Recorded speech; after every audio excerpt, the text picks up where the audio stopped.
السلام علیکم ورحمۃ اللہ تعالی وبرکاتہ نحمده ونصلي ونسلم على رسوله الكريم اما بعد فاعوذ بالله من الشیطان الرجیم بسم اللہ الرحمن الرحیم ان اللہ وملائکته يصلون على النبی یا ایہا الذین آمنوا صلوا علیہ وسلموا تسلیما اللہم صل علی سیدنا ومولانا محمد معدن الجود والکرم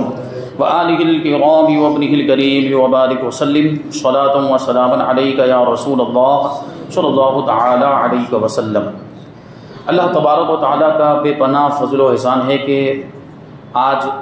ہم حدیث پاک کا درس شروع کر رہے ہیں اللہ تبارک و تعالیٰ کی توفیق سے۔ اللہ تبارک و تعالیٰ کی بارگاہ میں دعا کرتے ہیں کہ ہمارے اس سلسلے کو پابندی کے ساتھ جاری رکھنے کی ہمیں توفیق عطا فرمائے، اور حدیثیں جو بھی اللہ کے رسول صلی اللہ علیہ وسلم کے ارشادات ہم سنیں، اللہ تبارک و تعالیٰ اس پر ہم سب کو عمل کرنے کی توفیق عطا فرمائے۔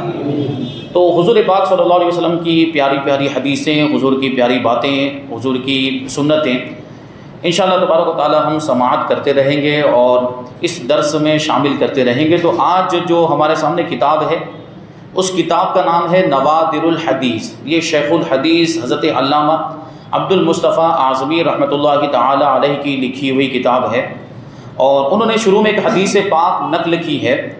مشکاۃ شریف کے اندر یہ حدیث اللہ کے رسول صلی اللہ علیہ وسلم نے ارشاد فرمایا، من حفظ علی امتی 40 حدیثا فی امر دینہا بعثہ اللہ فقیہا وکنت لہ یوم القیامۃ شافعا و شہیدا، کہ جو شخص دینی معاملات کے بارے میں 40 حدیثیں یاد کر کے میری امت تک پہنچا دے گا، اللہ تبارک و تعالیٰ اس کو قیامت کے دن اس شان کے ساتھ اٹھائے گا کہ وہ فقیہ ہوگا، دین کی سمجھ رکھنے والا ہوگا، اور میں قیامت کے دن اس کی شفاعت کروں گا اور اس کے لیے گواہی دوں گا۔ تو 40 حدیثوں کی یہ فضیلت ہے کہ 40 حدیثیں یاد کر کے لوگوں تک پہنچائی جائے، تو اللہ کے رسول صلی اللہ علیہ وسلم نے اس کو یہ بشارت عطا فرمائی۔ تو اسی حدیث پاک کے تحت، اسی حدیث پاک پر عمل کرتے ہوئے حضرت علامہ عبد المصطفیٰ اعظمی رحمۃ اللہ تعالی علیہ نے اس کتاب کو ترتیب دیا، اور اس کتاب میں 40 حدیثیں شامل فرمائی۔ اور ایسی جو کتابیں ہوتی ہیں وہ اکثر علماء، محدثین، فقہا اور مشائخ اعظام بزرگان دین نے ایسی کتابیں لکھی ہیں جن میں 40 حدیثوں کو جمع کیا ہے، اور اس کتاب کو 40 کہا جاتا ہے، 40 فلاں، 40 فلاں، اس طرح نام رکھا جاتا ہے۔ تو یہ 40 ہے حضرت علامہ عبد المصطفیٰ اعظمی رحمۃ اللہ تعالی علیہ کی۔ تو شروع میں حدیث کے تعلق سے کچھ باتیں، کچھ ضروری چیزیں اور چند اصطلاحات، یعنی حدیث کے جو ٹرمز ہوتے ہیں وہ اس کو جاننا ضروری ہے، کہ یہ ہم اکثر تو سنتے بھی رہتے ہیں، اور اس درس میں بھی ہم آگے یہ اصطلاحات سنیں گے، تو ان اصطلاحات کو اگر ہم پہلے سے جان لیں تو پھر آسانی ہوگی۔ فرماتے کہ حضور نبی کریم صلی اللہ علیہ وسلم یا صحابہ یا تابعین رضی اللہ عنہم نے جو کچھ فرمایا اور جو کچھ کیا، یا کسی کو کچھ کہتے ہوئے یا کچھ کرتے ہوئے دیکھا اور اس پر منع اور انکار نہیں فرمایا بلکہ خاموش رہے، تو ان سب چیزوں کو محدثین کی اصطلاح میں حدیث کہا جاتا ہے۔ بنیادی چیز، ہم حدیث پاک کا درس شروع کر رہے ہیں تو سب سے پہلے ہمارے لیے یہ جاننا ضروری کہ حدیث کہتے کسے ہیں۔ حضور پاک صلی اللہ علیہ وسلم نے جو کچھ ارشاد فرمایا، حضور پاک صلی اللہ علیہ وسلم نے جو عمل کیا، یا حضور پاک صلی اللہ علیہ وسلم کے سامنے کسی صحابی نے کوئی عمل کیا اور حضور نے منع نہیں فرمایا، تو یہ تینوں چیزیں حدیث ہو جاتی ہیں۔ اسی طرح کسی صحابی نے کچھ ارشاد فرمایا، یا کسی صحابی نے کوئی عمل کیا، یا کسی صحابی کے سامنے کسی نے کوئی عمل کیا اور صحابی نے اس پر انکار نہیں فرمایا اور خاموش رہے، تو وہ بھی حدیث۔ اور تابعی کے بارے میں بھی یہی ہے کہ تابعی نے کوئی عمل کیا، یا تابعی نے کچھ ارشاد فرمایا، یا تابعی بزرگ کے سامنے کسی نے کوئی عمل کیا اور انہوں نے منع نہیں فرمایا، تو وہ بھی حدیث پاک ہے، اس کو بھی حدیث کہا جاتا ہے۔ اور اس اعتبار سے حدیث کی 3 قسمیں ہو گئی، حدیث مرفوع، حدیث موقوف اور حدیث مقطوع۔ حدیث مرفوع وہ حدیث ہوتی ہے جو حضور صلی اللہ علیہ وسلم تک پہنچ جائے، یعنی اس حدیث میں یہ ذکر کیا گیا ہو کہ حضور صلی اللہ علیہ وسلم نے ایسا فرمایا، یا حضور نے ایسا کیا، یا حضور کے سامنے لوگوں نے ایسا کہا یا ایسا کیا، تو اس کو حدیث مرفوع کہتے ہیں۔ اور حدیث موقوف وہ حدیث جو صحابی تک پہنچے، یعنی اس حدیث میں یہ ذکر کیا گیا ہو کہ مثلا حضرت ابن عباس نے یہ فرمایا، حضرت ابن عمر رضی اللہ تعالیٰ عنہ نے یہ کیا، یا حضرت عبداللہ ابن مسعود رضی اللہ تعالیٰ عنہ نے ایسا دیکھا یا سنا، تو اس کو حدیث موقوف کہتے ہیں۔ حدیث مقطوع وہ حدیث جو تابعی تک پہنچے، یعنی اس حدیث میں یہ بیان کیا گیا ہو کہ مثلا حضرت سعید ابن جبیر رضی اللہ تعالیٰ عنہ نے ایسا کہا یا ایسا کیا، یا حضرت اکرمہ رضی اللہ تعالیٰ عنہ نے لوگوں کو یہ کرتے ہوئے دیکھا یا یہ کہتے ہوئے سنا، تو اس کو حدیث مقطوع کہتے ہیں۔ یہ تین قسمیں ہو گئی، حدیث مرفوع جو حضور تک پہنچے، حدیث موقوف جو کسی صحابی تک پہنچے، اور حدیث مقطوع جو کسی تابعی تک پہنچے۔ یہ نام یاد رکھیں گے تو انشاءاللہ تبارک و تعالیٰ آگے آسانی ہوگی۔ اب بار بار ہم ایک لفظ سنتے روایت، فلاں صحابی نے اس حدیث کو روایت کیا، انہوں نے یوں روایت کیا، انہوں نے یوں روایت کیا۔ تو یہ روایت کا مطلب کیا ہوتا ہے؟ کہتے ہیں کہ حدیث کو نقل کرنا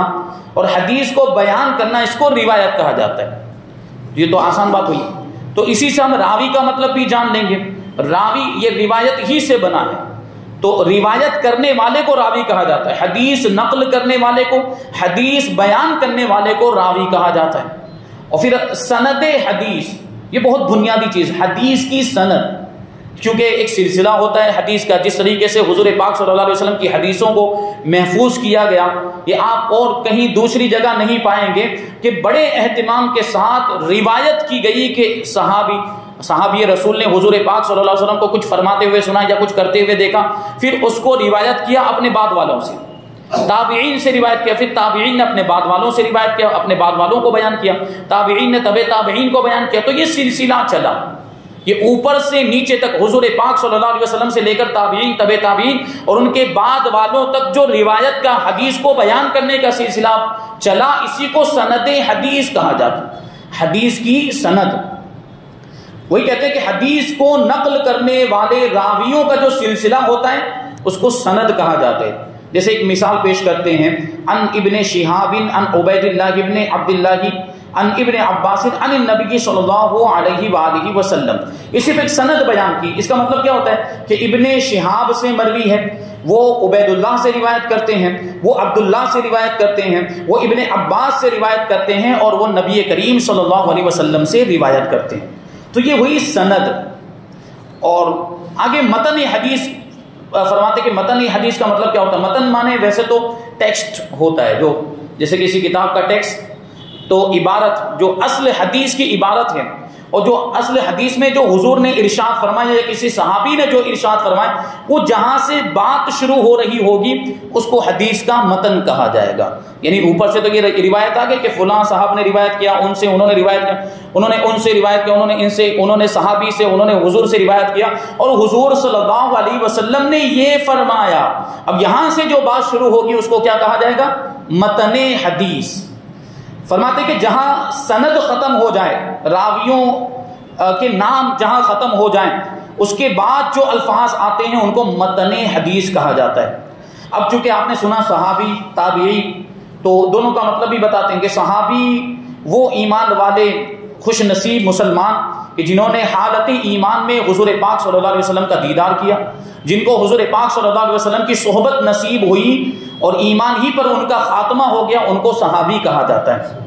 اور تابعی جس نے حالت ایمان میں کسی صحابہ سے، کسی صحابی سے ملاقات کی ہو اور ایمان ہی کی حالت میں ان کا بھی خاتمہ ہوا ہو، تو ان کو تابعی کہا جاتا ہے۔ اور تبع تابعی ان کے بعد والوں کو، جنہوں نے تابعین کو دیکھا ہو، تو ان کو تبع تابعین کہا جاتا ہے۔ تو اس اعتبار سے اصل حدیث راوی تک کس طرح پہنچی؟ حدیث کی چار قسمیں ہو گئی: حدیث متواتر، حدیث مشہور، حدیث عزیز اور حدیث غریب۔ یعنی جو راوی بیچ میں جو آ رہے ہیں، ان راویوں کی تعداد کے اعتبار سے یہ حدیث کی چار قسمیں ہو گئی: حدیث متواتر، حدیث مشہور، حدیث عزیز اور حدیث غریب۔ غریب مطلب وہ والا غریب نہیں جو ہم اپنی عام زبان میں بولتے ہیں، یہ وہ والا غریب نہیں ہے، اس کو آگے سمجھیں گے۔ حدیث متواتر کا مطلب کیا ہوتا ہے؟ فرماتے ہیں حدیث متواتر وہ حدیث ہے جس کے روایت کرنے والے ہر زمانے میں اس قدر کثیر لوگ ہوں، یعنی اتنی زیادہ تعداد میں ہوں کہ ان کا جھوٹ پر متفق ہو جانا عادتاً محال ہو، یعنی جن کا جھوٹا ہونا عقل ناممکن سمجھے۔ اتنے سارے لوگ بیان کر رہے ہیں، اس کا مطلب ہے کہ وہ جھوٹے نہیں ہو سکتے۔ جیسے میں دنیا داری کی مثال کے ذریعے اس کو سمجھانے کی کوشش کروں کہ ہم اور آپ امریکہ گئے، ممکن ہو کوئی گیا ہوگا لیکن اکثر تو نہیں گئے، ہم اور آپ میں سے کوئی بھی تقریباً کوئی نہیں گیا ہے، کوئی گیا ہے امریکہ؟ ہم میں سے کوئی نہیں گیا، لیکن ہمیں امریکہ کے وجود کا یقین ہے کہ نہیں؟ امریکہ موجود ہے اس کا ہمیں یقین ہے، کیوں؟ کیونکہ ہمیں اتنے لوگوں نے بیان کیا، ہمارے سامنے اتنے لوگوں نے امریکہ کے ہونے کی گواہی دی، امریکہ کے ہونے کے تعلق سے ہمیں خبر دی، تو ہمیں یقین ہو گیا، یعنی ہماری عقل نے یہ مان لیا کہ اتنے سارے لوگ بول رہے ہیں تو اتنے سارے لوگ جھوٹے نہیں ہو سکتے، تو ہماری عقل نے یہ گواہی۔ حدیث متواتر کا بھی وہی مطلب،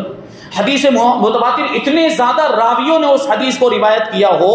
کہ جن کا جھوٹ پر متفق ہونا عادتاً محال ہو، ناممکن ہو، عقل جس کو ناممکن سمجھے کہ یہ